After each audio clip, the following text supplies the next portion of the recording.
আজ গৌরাঙ্গ মহাপ্রভু যখন ভাবের উদয় হয়েছে, অন্তরঙ্গ ভক্তরা বুঝতে পারলো যে গৌর হরিয়াস তার মধ্যে নেই, রাধা ভাবে ভাবিত হয়েছে, তাই জানলা দরজা বন্ধ করে দাও। অন্তরঙ্গ ভক্তদেরকে নিয়ে প্রভু রস আস্বাদন করত, আর বহিরঙ্গ ভক্তদেরকে নিয়ে প্রভু নাম আস্বাদন করত। তাই যখন বহিরঙ্গ ভক্তদেরকে নিয়ে প্রভু নাম আস্বাদন করে আর অন্তরঙ্গ ভক্তদেরকে নিয়ে যখন রস আস্বাদন করে, তখন আজ অন্তরঙ্গ ভক্তরা বলছে, শোনো, আজ প্রভু তো রাধাভাবে ভাবিত, তাই এই ভাবটা যেন বাইরের মানুষ কেউ না দেখে, কারণ বাইরের মানুষ যদি এই ভাব দেখে তাহলে তো মানুষ হাসাহাসি করবে। তাড়াতাড়ির মধ্যে জানলা দরজা বন্ধ করে দাও। এমন সময় গৌরাঙ্গ মহাপ্রভুর চোখে এলো জল। মহাপ্রভুর চোখে জল বর্ষণ হচ্ছে কেন? কারণ সেই রাধা ভাব তার মনে পড়েছে, রাধা রানীর প্রেমটাকে তিনি মনে করেছেন। এই যে বাবা হরিনাম সংকীর্তন, যে ভগবানকে ডাকছি, এক কথাই বলুন বাবা, এই ভগবান আমাদের জন্য যা করেছেন, এই ভগবান কোথায় আছে বলুন তো? ভগবান থাকেন কোথায়? একবার বলুন, এক কথাই বলুন, ভগবান থাকেন কোথায়? অন্তরের মধ্যে। বাবারা কি বলছেন, ভগবান কোথায় থাকে? হৃদয় ঘরে। আচ্ছা, আমি একটা কথা শিখিয়ে দিই, এই বুক দেখিয়ে বলতে হবে না গো, হৃদয়ে থাকে। যদি কেউ প্রশ্ন করে ইহ জগতে মানুষ যে ভগবান থাকেন কোথায়, আমার দিকে তাকাবেন, কেউ যদি প্রশ্ন করে ভগবান থাকেন কোথায়, উত্তর দিয়ে বলবেন ভগবান থাকেন কথায়। ভগবান থাকেন কোথায়? ভগবান থাকেন কথায়। যেখানে ভগবানের কথা হয়, যেখানে ভগবানের লীলা আস্বাদন হয়, ভগবান সেই ভক্তের মাঝে বসে বিরাজ করে। এটা শুধু ভগবান বলল না, নারদ মুনি বাবা বৈকুণ্ঠে গেছে ভগবানকে খুঁজবার জন্য, আর বৈকুণ্ঠে গিয়ে ভগবানকে ডাকছে, প্রভু কোথায় আপনি? বৈকুণ্ঠ থেকে মা লক্ষ্মী বেরিয়ে এসে বলে, না প্রভু তো বৈকুণ্ঠে নাই। যা বাবা, বৈকুণ্ঠে নাই, তাহলে গেল কোথায়? ও বুঝেছি, প্রভু মনে হয় ওই যোগী মুনিদের হৃদয়ে আছে। যাই যোগী মুনিদের কাছে ঘুরে দেখে আসি। যেই না যোগী মুনিদের কাছে গেল বাবা, দেখছে যোগী মুনিদের কাছেও ভগবান নাই। যা বাবা, ভগবান বৈকুণ্ঠে নাই, যোগী মুনিদের কাছে নাই, তাহলে গেল কোথায়? ও যাই তো একবার মর্তভূমি থেকে ঘুরে আসি। ও বাবা, মর্তভূমি কোনটা? মর্তভূমি এটা যেখানে আমরা বাস করছি, এটা হলো মর্তভূমি। যেই না নারদ মুনি মর্তভূমিতে এসেছে, দেখছে আপনাদের মতন কিছু কৃষ্ণ ভক্ত, গৌর ভক্ত সবাই মিলে কৃষ্ণ নাম করছে। যেই না নারদ মুনি ওই নামের মাঝে এসে দাঁড়িয়েছে, দেখছে যে গোবিন্দকে বৈকুণ্ঠে পাইনি, যোগীদের হৃদয়ে পাইনি, সেই গোবিন্দ সুন্দর একটা আসন পেতে নামের আসরে ভক্তদের মাঝে বসে আছে। নারদ মুনি বলছে, ও প্রভু, আপনাকে আমি চারিদিকে খুঁজে এলাম, পেলাম না, আর আপনি ভক্তদের মাঝে বসে কীর্তন শুনছেন কেন প্রভু? ভগবান মুচকি হেসে বলল, নারদ, তুমি কি জানো না নারদ, নাহম তৃষ্টামি বৈকুণ্ঠে যোগিনাং হৃদয়ান চ মাদ ভক্ত যত্র গায়ন্তি তত্র তিষ্ঠামি নারদ।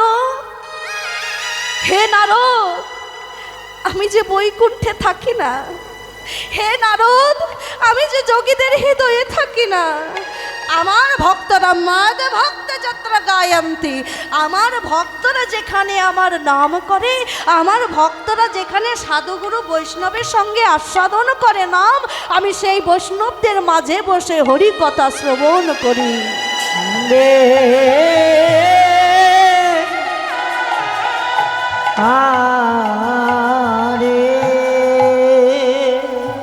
বাবা, ভগবান নিজ মুখে বললেন, যেখানে হয় হরিনাম সংকীর্তন, তাহাই হয় মধুর রসে বৃন্দাবন।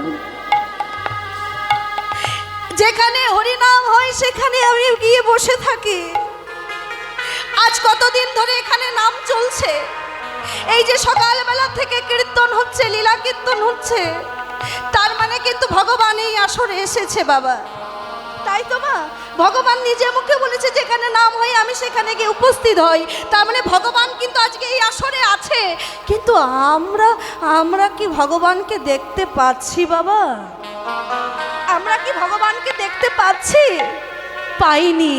কেন দেখতে পাচ্ছি না? তার কারণ ভগবানকে দেখার মতো সেই চোখ আমরা তৈরি করতে পারি।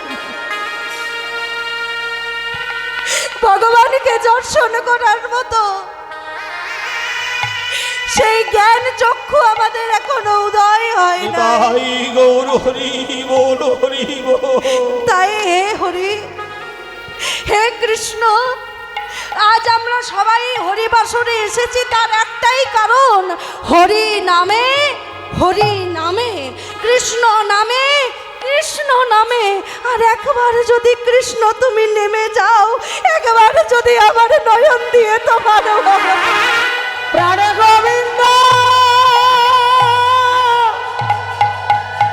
হে দয়াময়, তুমি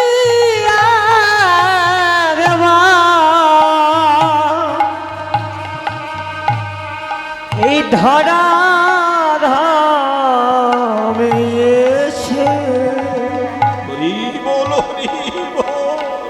আমার মতো দুরাচারী পাপি তাপি মানবীকে কৃপা দান করো। হে দয়াময়, আমরা সংসারের জেনে না জেনে অনেক পাপ কর্ম করি। আমরা সংসারে সারাদিন কাজ করতে গিয়ে তোমার নাম ভুলে যাই।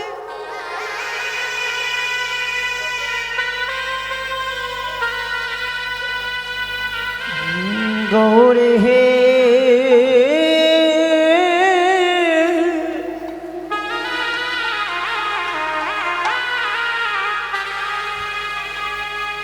তোমার পাপ করুণা দিয়ে আমরা সারাদিনে তোমার নাম করতে ভুলে যাই, কৃষ্ণ বলতে ভুলে যাই, হরি নাম করার সময় থাকে না। তাই কৃপা করো আমায়, যেন আমি সাধুগুরু বৈষ্ণবের মাঝে বসে তাদের বুকে জড়িয়ে তাদের চরণ ধুলির মধ্যে লোটা গড়িয়ে দিয়ে নয়ন যেন কৃষ্ণ গৌরে হে তোমার রাঙা চরণ যেন আমি ধোয়াইতে পারি। প্রভু একবার এসো, একবার সেই অধমদের কৃপা করে যাও, একবার সেই অধমের বুকে প্রেম ভক্তি দান করে যাও। মা, আমাদের যিনি গৌরাঙ্গ গো, যিনি কলিকালের ভগবান, হাত বাড়িয়ে আছে কেন? কৃপা করবে বলে। কলিকালের ভগবান হাত বাড়িয়ে আছে, একবার, শুধুমাত্র একবার কৃষ্ণ নাম করবি, একবার কৃষ্ণ নামে যত পাপ তরে, পাপীর সাধ্য নয় সে তত পাপ করে। একবারে কৃষ্ণ নামে যদি সব পাপ দূরে সরে যায়, তাহলে সারাদিন যদি আমরা জ্ঞানে অজ্ঞানে সব সময় যদি কৃষ্ণ নাম করি, তাহলে পাপ কি আমাদেরকে ছুতে পারবে মা? পাপ কি আমাদের কাছে আসতে পারবে? পারবে না। তাই বাবা,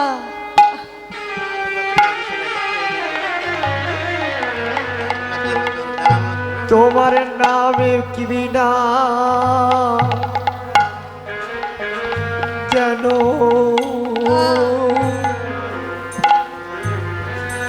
আমি কিছুই হরি বল হরি বল ভাবিতে নিতাই গৌর হরি বল। তোমার ওই চরণে যেন লুটিয়ে পড়ি, কৃপা করে হরি বল। আমায় করুণা জানেন মা, করো। আজ গৌরাঙ্গ মহাপ্রভু রাধা প্রেমে ভাবিত হয়ে সকল ভক্তগণকে বলছে গো,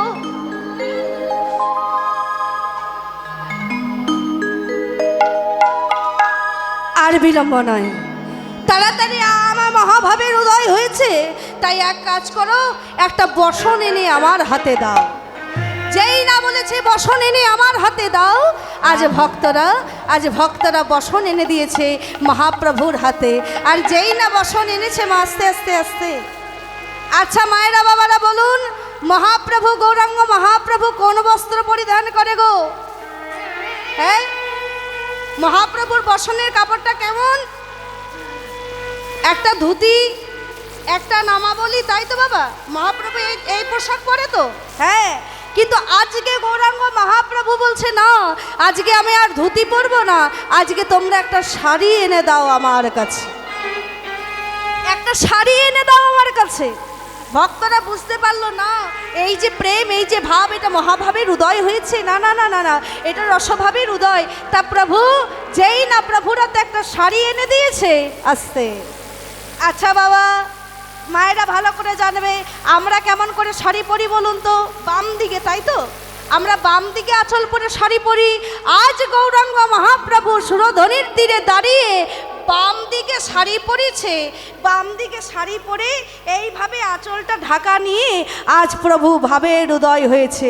আর পদকর্তা এক পাশে দাঁড়িয়ে বলছে, মাঝবি বিনহে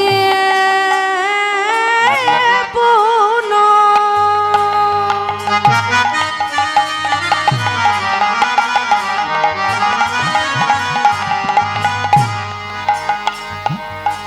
বসনে বসনে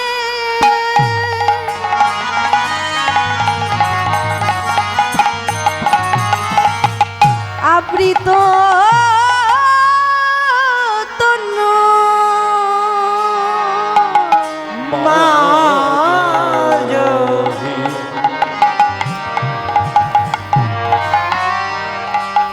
নহি পুন